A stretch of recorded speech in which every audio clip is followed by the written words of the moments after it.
I think we're seeing the evidence, the expression of a really forceful, passionate personality at work. And we're seeing it almost directly from his mind's eye to the canvas, where we can pick it up with our eyes.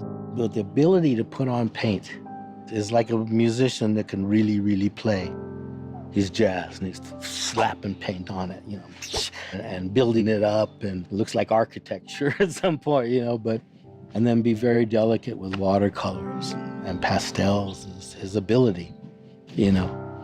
That's what he does. He's the Coltrane of painters. I mean, seeing the finished painting is one thing, but to see him actually lay the paint on the canvas, he was just like a performance artist. It wasn't just his hand going across the canvas, it was his whole body.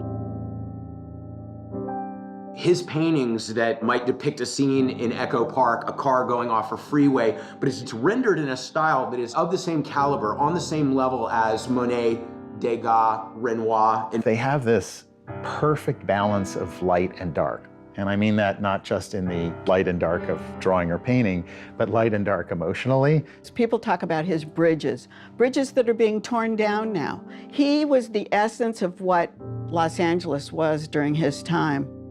He was like an artist of the people. There's so much in Carlos and his expression. You never get tired of looking at his paintings. God almighty, it feeds the soul, and Carlos fed our soul. When he passed, man, it was just very, very hard to take.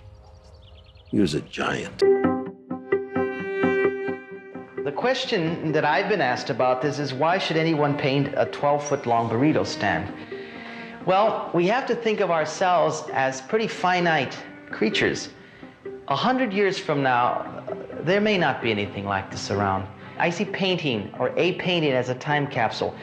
You put information on it, and you sort of thrust it into the future and hope someone will come into a gallery or a space and look at this and ask what in the world that was.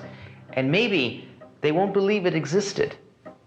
Maybe the only evidence that it did exist and it was reality will be this 12-foot-long painting of a burrito stand.